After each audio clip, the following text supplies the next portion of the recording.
येणाऱ्या 8 मार्च रोजीच्या जागतिक महिला दिनानिमित्त राज्यातील सर्व लाडक्या बहिणींना मी शुभेच्छा देतो। मुख्यमंत्री माझी लाडकी बहीण ही योजना अशीच सुरू राहणार आहे व या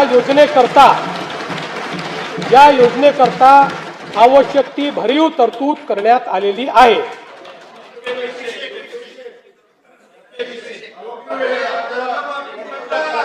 काळजी करू नका, तुमच्या मनातली एक एक गोष्ट आम्हीच पूर्ण करतोय, आम्हीच करत राहणार आहे। फक्त कोर्टात जाऊ नका, योजनेच्या विरुद्ध कोर्टात जाऊ नका।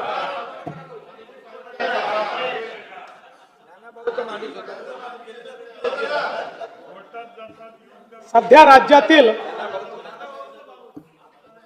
राज्यातील सर्व जिल्ह्यांमध्ये एकल महिलांचे सर्वेक्षण चालू असून ते पूर्ण झाल्यानंतर त्याचे उचित विश्लेषण करून एकल महिलांच्या कल्याणासाठी सुयोग्य धोरण आणले जाईल।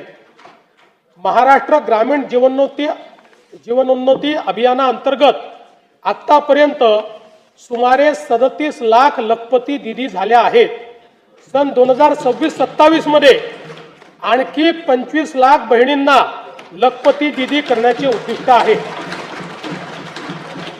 महाराष्ट्र राज्य ग्रामीण जीवनोन्नती अभियानाअंतर्गत स्थापन करण्यात आलेल्या महिला स्वयंसहायता समूहांच्या वस्तू व उत्पादन विक्रीसाठी हक्काची बाजारपेठ मिळवून देण्याकरता पहिल्या टप्प्यामध्ये 13 जिल्ह्यांमध्ये उमेद मॉल जिल्हा विक्री केंद्र उभारणीस मान्यता देण्यात आलेली आहे। उपक्षेत्र दुसरे, शिक्षण व कौशल्य विकास। राज्यात 100% मूलभूत साक्षरता व संख्याज्ञान 82%हून अधिक पदवीधरांसाठी रोजगार निर्मितीचे उद्दिष्ट आहे।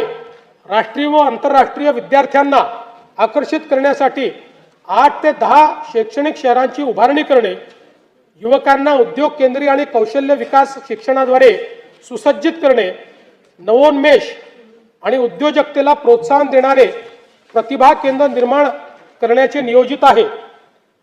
नवी मुंबई आंतरराष्ट्रीय विमानतळाच्या परिसरात भारतातील पहिली आंतरराष्ट्रीय दर्जाची एज्युसिटी विकसित करण्यात येत आहे। यामध्ये USA, UK, ऑस्ट्रेलिया व इटली या देशातील 6 आंतरराष्ट्रीय विद्यापीठांची सामंजस्य करार करण्यात आले आहेत। या सर्व विद्यापीठांचे अभ्यासक्रम याच वर्षी सुरू होणार असून या उपक्रमांमुळे राज्यात राष्ट्रीय व आंतरराष्ट्रीय विद्यार्थी ज्ञानार्जनाकरता